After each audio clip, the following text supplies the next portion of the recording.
Hey friends, welcome to Ask Dr. Betters. I want to ask if you have subscribed yet to our channel. Hope that you'll do that real soon so that you don't miss anything that we do here on Ask Dr. Betters. Also, MARKINC Ministries has an app that we want to offer to you. It's free of charge. Just go to your app store, your favorite app store, and download Help and Hope. That's what it's called, Help and Hope.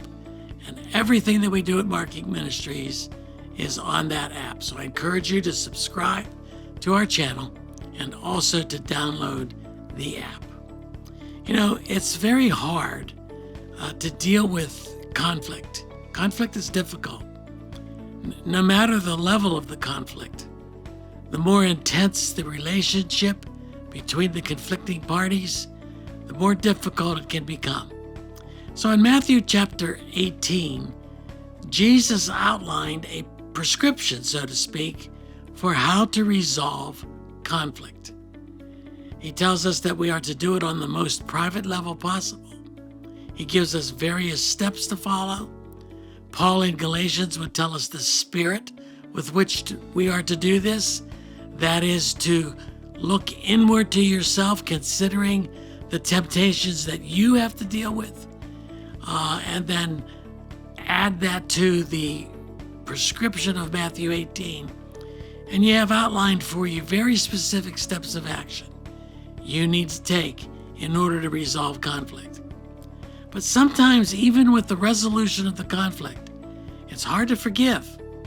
It's hard to not hold on to a grudge or to forget, so to speak, the pain that the other person has caused you. In fact, I would venture to say that it is virtually and humanly impossible for us to forget the hurt that others have done to us. I was reading something recently by Charles Haddon Spurgeon. He's probably my greatest mentor, even though he's been dead for several hundred years. The Prince of Preachers, the man who just lit up the course of preaching history. And one of the things that he drew was a lot of criticism. When you preach the way Spurgeon preached, you're going to get a lot of people who have a lot of opinions about what you're saying. And oftentimes they would say hurtful, painful things, put them in print, circulate them around, speak untruths and half-truths, and Spurgeon's reputation was constantly being pressed. Constantly, he was wondering whether or not somebody was going to end up believing what the press or others were saying about him. And when asked about this, Spurgeon one day stood up and he said, now I'm just paraphrasing, he said he thanks God that the people who write these critical things about him don't really know him. You know, we tend to say just the opposite. If they only knew me, they wouldn't say these things. Well, Spurgeon had a different approach. He said, if only they really knew me. And he was thankful. He says, I'm thankful for what they wrote. Because if they really knew me, they would write worse things. Because he knew in his heart the deception that was there. He knew the fleshly battles that he faced every day. So in essence, what he's saying is, thank you for not knowing that much about me. Even with the criticism that you've just made of me, if only you knew how bad I really was. I think if you take that spirit into trying to heal a hurt from someone, if you have that kind of a gentle spirit that looks inward and says, if only they knew what they don't know about me, maybe they would be harsher. And I'm so glad they weren't more harsh. Well, this person asked this question. They said, Lilly says, I have a question about forgiveness. Does the fact that I still feel hurt about something my late husband did and said mean that I haven't really forgiven him? I am trying hard to let go of the hurt, I thought I had forgiven him, but now I am not sure.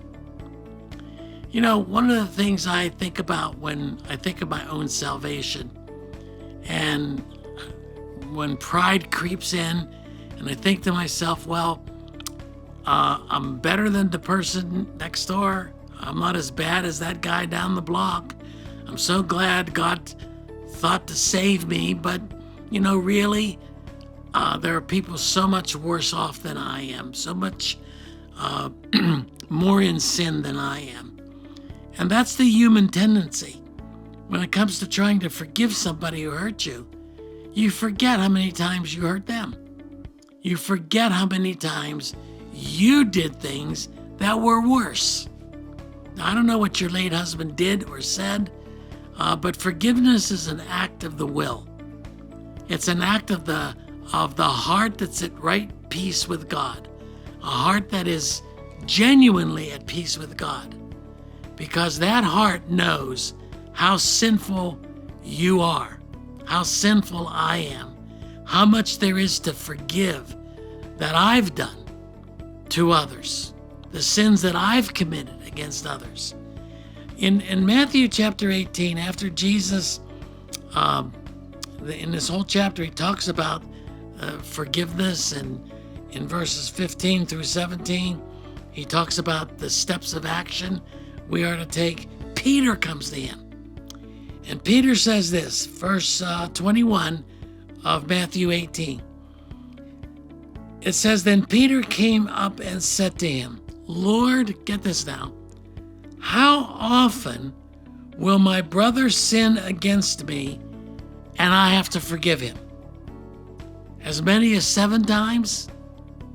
Now, one of the things that Jewish law taught is that 3 was sufficient. That you would forgive your brother 3 times, and if there was no reconciliation or no forgiveness returned, then it's off your chest, so to speak. That was Jewish law. Well, Peter went one step further. He says, I know 3 is the magic number, but now that I'm following you and I hear some of the things, Jesus, that you're saying, maybe I need to raise that to 7. Would 7 do the trick? And Peter's waiting to hear Jesus, I think, say something remarkable about what a great person Peter was, that he was willing to go from 3 to 7. What does Jesus say? Jesus said to him, I do not say to you 7 times, but 70 times 7. Well, that's just pure language for again and again and again and again, however long it takes. For you to activate your will that is supposed to be in communion with Christ, to extend forgiveness, which sometimes means extending love to the person who's offended you. Now, that forgiveness may not result in a reconciliation. Some relationships cannot be reconciled simply because one or both parties is not following this kind of demeanor that Jesus is requiring of us, to forgive someone 70 times 7, which means again and again and again. So sometimes those relationships can be reconciled, but you're not off the hook because of that, because there's a higher requirement, and the higher requirement of forgiveness is love.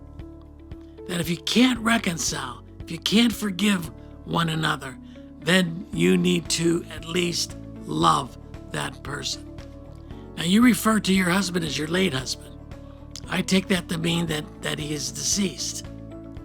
And so there's absolutely nothing you can do to try to reconcile with him, but there is plenty you can do to reconcile with God.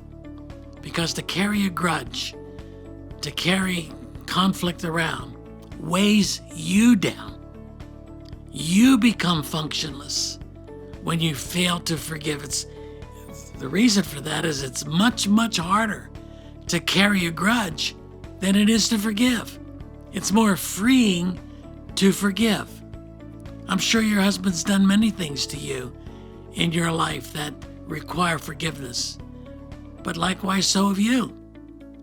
And if we measure our salvation by how often we forgive, think of it this way. How often has Christ forgiven you? How often has He tipped the scales of forgiveness in your favor rather than judgment? You see, if He doesn't forgive and hold you accountable for every single sin or failure, then the scales are reversed. But Christ is willing to forgive you again and again and again. Now, sometimes we can't reconcile, but it's at times like that that we have to take a long, hard look inward and ask ourselves very simply, how often has God forgiven me? To carry this torch around is only hurting you spiritually. To carry this torch around indicates you don't fully comprehend how much Christ has forgiven you again and again and the 70 times 7. I hope this helps. Hi, my name is Melissa Weisenfels, Executive Director here at MARKINC Ministries. Thank you so very much for your continued support of this video series. Ask Dr. Betters is not meant to be a substitute for professional counseling, but instead is designed to extract biblical principles around the questions being asked. We encourage you to seek professional counseling if needed.